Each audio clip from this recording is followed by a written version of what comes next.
कल्पना कीजिए एक ऐसी मशीन की जिसे इंसानों ने अजेय कहा था। एक ऐसा जहाज जिसके बारे में दावा था कि इसे खुद भगवान भी नहीं डुबो सकते। लेकिन आज से 112 साल पहले उत्तर अटलांटिक की अंधेरी गहराइयों में कुछ ऐसा हुआ जिसने इंसान के इस घमंड को हमेशा के लिए चकनाचूर कर दिया। यह कहानी है दुनिया के सबसे मशहूर और आलीशान जहाज टाइटैनिक की। एक ऐसा नाम जो आज भी दहशत और रहस्य का दूसरा नाम बना हुआ है। तारीख थी 10 अप्रैल 1912। साउथहैम्पटन का बंदरगाह लोगों की भीड़ से खचाखच भरा था। हर तरफ उत्साह था क्योंकि उस द्वार की सबसे बड़ी इंजीनियरिंग मिसाल आरएमएस टाइटैनिक अपनी पहली यात्रा पर निकलने वाला था। 850 फीट से ज्यादा लंबा और हजारों टन वजनी यह जहाज समंदर पर तैरता हुआ एक शहर था। इसके अंदर की चमक धमक और सुख सुविधाएं ऐसी थीं कि बड्डे बड्डे रईस भी दंग रह जाएं। किसी ने सपने में भी नहीं सोचा था कि यह विशालकाय ढांचा अपनी मंजिल तक कभी पहुंच ही नहीं पाएगा। जैसे जैसे टाइटैनिक समंदर के बीचों बीच पहुंच रहा था, इसकी रफ्तार बढ़ती जा रही थी। कप्तान और चालक दल को पूरा भरोसा था कि यह सफर इतिहास रचने वाला है।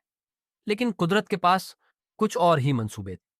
सफर के चौथे दिन यानी 14 अप्रैल की वो काली रात, उत्तर अटलांटिक का पानी आईने की तरह शांत था। हवा में एक अजीब सी चुभन वाली ठंड थी। रात के करीब 11:30 बज रहे थे। जहाज के डेक पर तैनात पहरेदारों को अचानक सामने अंधेरे में एक विशाल परछाई नजर आई। एक बर्फीला पहाड़ा जिसे हम आइसबर्ग कहते हैं।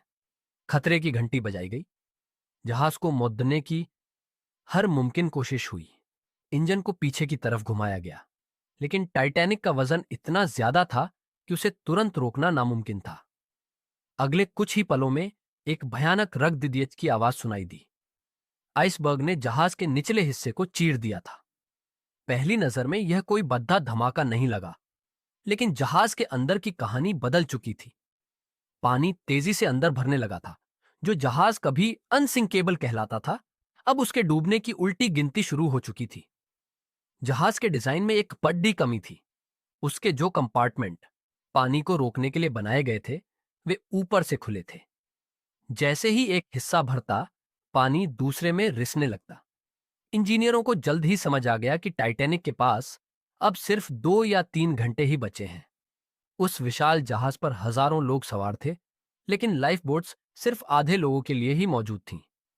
आधी रात के बाद सन्नाटा चीख पुकार में बदल गया। बर्फीले पानी का तापमान शून्य से भी नीचे था। अमीर हो या गरीब, हर कोई जिंदगी की भीख मांग रहा था। जैसे जैसे जहाज का अगला हिस्सा पानी में डूबता गया,